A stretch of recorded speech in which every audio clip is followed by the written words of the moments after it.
Hi, Gabriel. Thank you so much for joining me in this podcast episode. Really appreciate it. How are you today? Hi, Razel. I'm doing great and Happy New Year to you. I know this is maybe the first one of the year. I feel special and I'm doing great. It is a little gloomy here down in Connecticut, New York. I Yeah. hope it's better by your side. Yeah, and same to you. Like Happy New Year to you as well. 2023, and just feel like yesterday, like a time flown like a whole year. It just gone super quick. And it's an interesting year to be in. Like lots of things is going on, lots of sad news, lots of good news. Recession is here. There are lots of opportunities in there as well. So with combine everything, like a new, a lot of people gonna lose their job, a lot of people gonna start their businesses, and we have like an interesting topic to talk about, like how to take an idea and creating like a business for yourself. So you've been done that for yourself, and you've been really successful at it. So I'd love to know before we get to the point, like how to start a business from an idea. I'd love to know a little bit Sure. about your background, like how did you start your business and created your law firm? Sure. By way of background, really, I'm originally from France, as you may Hmm. still catch a little bit of the French twang here. Been in the US for nearly 30 years.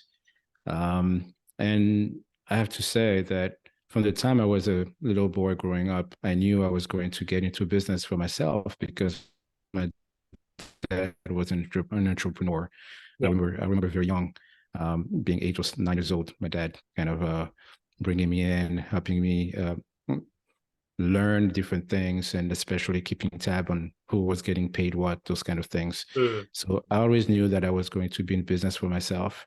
I like to say that I am a attorney by trade, but a business person by profession, by practice, by spirit. Yeah. That's really what drives me. So my primary trade is that of an attorney. All of us have to start somewhere, and I usually advise young people to pick a trade, pick something Hmm. you get good at, and from there you can do anything. Most of the very successful people out there are either something engineer, whatever the name is. They do something first and then they branch out. Yeah. So came to the US many years ago, more than I like to remember, but nearly 30 years, and got into the practice of law, went to school, all those things, the usual. I worked for big firms, and then ultimately I knew I was going to strike on my own. Hmm. So I did what some of us do, and instead of starting from scratch, I took over an existing practice, a small practice, a one-man shop, essentially, and which is one way to get started. And you don't have to start everything from scratch, right? Yeah. So that was 21, almost, yeah, over 21 years, 20 years ago. And from that, we grew. Now we have 5 attorneys. We have about 15 support staff here in New York City.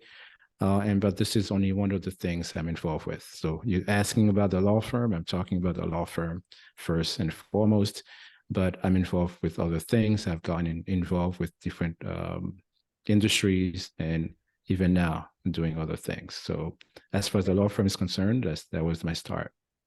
Yeah, that's great. And do you like investing on other industries, or like are you actively running other businesses? Well, being a business attorney, international business attorney, what we do with my firm essentially is help international people like myself Mm. come to the US, whether it's entrepreneurs, investors, those sort of things. And in the process, you get exposed to a lot of ideas, a lot of things, a lot of opportunities. Yeah. And if you are smart, you pay attention because you don't know everything. And if there's anything I learned over the years, is that I know very little, and I'm humble enough to pay attention to those who know more than I do. So when I see the market moving, I pay attention. And so when I do get involved with other projects, either I invest in capital Mhm. or I invest with my expertise. And in some instances, I just bought other businesses and grew them and sold them, those sort of things. So there are different ways to skin a cat, as they say here. Yeah, interesting. And and you've been specializing on like a business attorney, so all Mm-hmm. business purposes. And you've seen, you worked with a lot of entrepreneurs yourself, and you've seen a lot of ideas, unique ideas, and they created a business. Hmm. So today we're going to talk about that, like how an idea can lead to like a business. A lot of people have got the idea and never execute it. They think, oh, it's never going to Yeah. work out, like lots of risk involved in it. So if you wanted to start from a scratch, what advice would you given yourself to like for creating an idea to like take into the business? Wow. There are many ideas, many points I can share. But the beginning and probably the most important part, I think, is uh, don't get don't get married to an idea, right? Mm, Don't get married to it. Ideas come a dime a dozen. An idea by itself is worthless. yeah. Um, and anyone can take your idea and run with it if you just sit around. You talked about execution. That's a very good point, Razel. A very good point. Execution is everything. But I would start with you being able to identify a problem in the Mhm. marketplace and you bring a solution, right? So if the problem is big enough and you bring a solution, whether it's a new solution or you're the first one to bring the solution or uh, an adapted and evolved solution, a better mousetrap, as they say here in the Yeah. US. Um, that's the starting point, really. Uh, if you are just putting a product out or a service out because you think it's good, you feel about it, or you're in love with it, you woke up on one morning and you felt, this would be great. Um, Success will probably not follow. Mm, So I like to think that when I experience a problem, any one of us experience a problem of any kind, that may be an indication that there is a problem to solve, right? yeah. So if you can bring your own unique solution to it, that's half of the battle. So being able to identify a problem and bring a solution to it, whether it's unique or not, preferably unique, that's it. That will be the starting point. And then from there, I would say we do some research, see what other solutions are out there to the same problem. Mhm. What makes you so smart that nobody ever thought of this before, right? Yeah.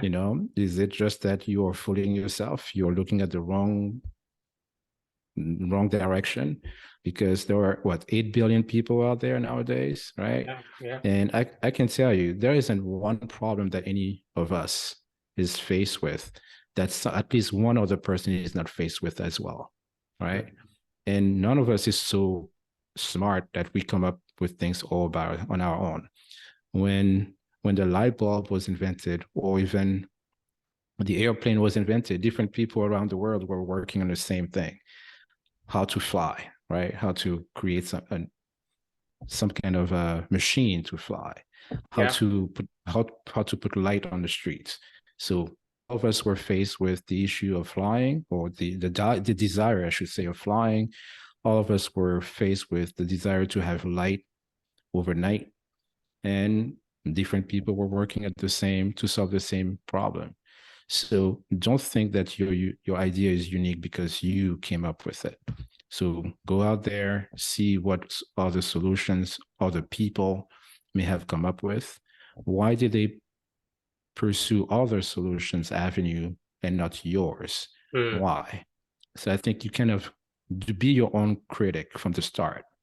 Understand what is it that makes your idea so different, and once you understand that, so the first part is being able to identify a problem. Two, what is the solution that you bring? Three, how this solution compares with everything else that's out there.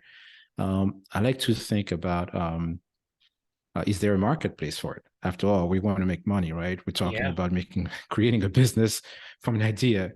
If there's no market for it, it's a great hobby. It would be a great hobby, but hobby by definition is what it is. You enjoy what the process, you enjoy what you do, but you don't necessarily try to make money of it. And we are talking here about making money. There's Hmm. nothing wrong with that, despite what some people may think. Nothing wrong with that. You have to create value to someone in order for them to let go the hard-earned dollars that they have in their pocket. The only way they would do that, except you stealing it, is for you to create enough value for them to release it voluntarily, Right. right? So, and the value you bring is what the market will pay for. So, is there a market for what you have to offer, for the solution you're bringing to that problem? Um, and going a little bit back to the problem part, I also think about, some people may think, well, how do you identify there's a problem, right? You're right. An easy way I've observed to identify there's a problem is, what do people complain about? Mm. What do people complain about? I don't know, this Uber, for example. People were complaining about taxis not being available when they needed it, or not Yeah. being willing to go in some part of the city or the whatever. What are people complaining about? If you pay attention to what people are complaining about, that may give you an idea about what is the problem you can try to solve. So I just Yeah, thought about there that is too. many ways you can find right now. It's like in social media, like you can ask them kind of question people are struggling with them problems. Like a Reddit, Mm-hmm. Quora, you can ask them questions like what people are struggling with, and you can find like a lot of answers, and people give you some kind of ideas. And you can ask them on a social media, like you have like a 2,000 of followers on Facebook, you can ask them like what they're struggling with, and they can give Mm-hmm. you like this is the problem we are having, and you can go through lots of groups, right? That's right. Absolutely. I mean, there's one benefit of social media and the constant connection we have now to the world, is that complainers have a platform. Yeah, yeah. Complainers have a platform. They probably speak louder than everybody else, but Mm. complainers have a platform. So if you want to know what people are complaining about, you have places to find out. So once you have identified the problem you want to solve, the solution you bring, what makes it different from whatever other people came up with as a solution to that problem, and then you realize there is a market. How do you know there's a market? Really, I find that it's as simple as putting something out. I like to think that your best market research is the market itself. You can do. I know you can spend a lot of money, as you know. You've been around. I've seen what you do. You can spend a lot of money and time trying to analyze the market, the Yeah. trends, and all of that, until you put the service or the product out there, and the market tells you, I like it or I don't like it. Eh, whatever. Mhm. Right? I mean, and I'm a data driven person. Sure, I'm an attorney. I like to read, understand things. Yes, but in the world of business, until you have something that somebody out there, as I said earlier, is willing to let go of their hard-earned dollar for, well, you Yeah. have nothing. You have nothing. So, um, what I see from my clients and what I've been involved with, I think the sooner that you can go to market with I mean, I'm sure you heard the concept of the minimum viable product or service. Um, Put it out there, test it, test the market, see how the market responds. And if the market loves it, that tells you something. If they don't like it, why do they not like it? What is it about Mhm. it? Listen to the complaints, listen to the negative feedback. And if you can take those and improve on the service, the product, whatever you're doing, well, you're better off for it. Put V2 out, version 2 out, Yeah. version 2.0, whatever, put version 2.3, whatever, put it back out there. And I think most of the businesses out there is just a matter of going from one version to the next, constantly improving on the previous one. Right. So that's kind of the ideas I have when you talk about bringing an idea to market. These are the steps I have followed, that seen my clients follow. Those who've Yeah. been successful, they keep at it, they keep going. And sometimes it doesn't work. And I would probably say, once you know it's not working, I started by saying don't get married to an idea, right? Yeah, yeah. You know where I'm going with that. If it's not working, nothing wrong with putting it to the side and move on. You may remember a few years ago when Google came out with the Google Glass, right? Remember that? You know, Yeah. oh, they put probably billions of dollars in research and development in it. They tried it. The market was like, They didn't work a take lot. off. Yeah. Didn't take off. They pulled it out. Of course, they used the technology to get into other things, but it doesn't matter whether you are Google or you are someone like me, small Mm, guy, just getting started. Don't get married to your idea. And I think I've seen a lot of people waste years, sometimes decades, trying to pursue an idea that's not going to go anywhere. sure. And if we have one asset that's, as you know, that's you can't replace, is your time. And next to time, I would say energy. Mm, Yeah, well, I'm a little more mature than you are. I wouldn't say older, but a little bit more mature than you are. I would say I probably have less energy than I had 20 years ago. Um, it's a function of biology, a function of time passing. So if you can be careful where you spend your time and your energy, the better for it. Find the winner as quickly as you can and run with it. yeah, definitely. And most important thing, like after having like your plan and executed, you started the business, you have to have the kind of vision in order to like where you're heading to, right? Without Mm-hmm. like a vision, like you don't know, your team don't know like where you guys heading to and what you're trying to accomplish. That's Because it. market has been tested, you probably tested in a small group, and you know like the product is or services is validated, and Mm-hmm. now you need to take it to the next level. So in order to do the next level thing, like you have to have the kind of vision. And a lot of business owners, they don't have the vision, they don't know what to do, how to execute marketing wise. Right. They don't know like who to they market to, like you mentioned before. Like without vision, you don't know like who is your market is, who you're going after, who you wants to be, and how much revenue you're gonna generate, how much members of team you need for your company. So Mm-hmm. how important do you think like having a vision for like a startup organization? It's probably everything, at least from the beginning, Mm, because people don't follow someone without a vision, yeah, right? You know, if you don't have a vision, as you said, you don't know where you're going. And of course, if you don't know where you're going, how do you inspire other people to follow you? yeah. What are they following you for? It's not just for the paycheck. People will follow you or take the paycheck for a while.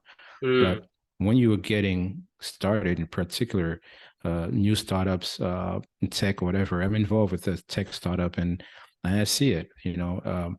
If people don't understand what's the ultimate goal in the yeah, process, they will take the paycheck. Sure, it's good, but then when the money runs out or the challenge becomes so difficult, that's when people will bail out. And yeah. you can't make it by yourself. So you need support. You need people to be involved with you. I mean, there's a phrase I hear a lot nowadays: self-made this, self-made Mm, that, self-made millionaire, self-made billionaire. There's no such thing. It's actually, I really don't like to hear it. Nobody's self-made anything, right? Somebody when you were little had to clean you up. Somebody had to feed you. Somebody had to give you your first shot, your first opportunity. So nobody's self-made anything. So if you go in the process thinking you can do this all by yourself, that's already the beginning of the end. I like to say that business is a team sport. yeah, Business is a team sport. The sooner you understand that, the better you will perform. So the vision you're talking about, it is essential. And I would say not only it is essential for people around you, for your ability to build a team, attract talent, attract and retain good people, but even for your sake, for your own sake, what do you get up for? mm, You get up every day, whether you have family, kids, wife, whatever, but you do get up, come out of bed, go to bat every single day, move and move and move. What keeps you going? It has to be the vision of a better tomorrow, yeah, a vision of this idea you had, you are convinced this thing is going to change people's lives. So the vision, you start with that. Of course, you can't just stay in the clouds, right? Your head's in the clouds all the time. So the vision has to be translated into some kind of plan, and then some kind of a execution that follows the plan. But Mm. it obviously begins with the vision, then the goals, then the plan, and then all of that is beautiful, but until you execute none of that, nothing happens, right? So I think was it Einstein who said, until something moves, nothing happens, right? Yeah. Until something moves, nothing happens. So you have to move, make things move. So the vision, key. Have it for yourself first, then be able to pass it on or have people visualize it so that it can be inspired and follow you. You need a team. Yeah, definitely. Yeah, so Gabriel, we're coming to the end of this podcast. It's been a great advice for those who wants to start their own business or want to create a lifestyle. So yeah, thanks for coming today. If anyone wants to learn more about you and your work or your business, where's the best place to find you? Best place would probably be LinkedIn. I can be found on LinkedIn, Gabriel J. Marous. I'm active on the platform. I think it's probably one of the best platforms out there for business people. And I'm very responsive to messages being sent to me. So feel free to send me a message. And usually within 24 hours, I respond. So feel free to reach out to me. And thank you, Razel. I like what you're doing. I've seen a lot of your episodes. Just for you to be already over 100 and plus episodes, I know you're doing something right. So I wish you the best and continue. Yeah, thank you so much, Gabriel. So it's been a pleasure having you on the show. So I wish you best of luck with your business and personal life, and you have a wonderful new year ahead. Thanks for coming today. Thank you. The same to you. Take care. You too. So, up, guys, thank you so much for listening to this podcast episode. I hope you enjoyed it and got some value from it. Those who are interested in learning more about Gabriel, go visit his website or you can reach out to him on LinkedIn. And until then, I'll talk to you in the next episode. Take care.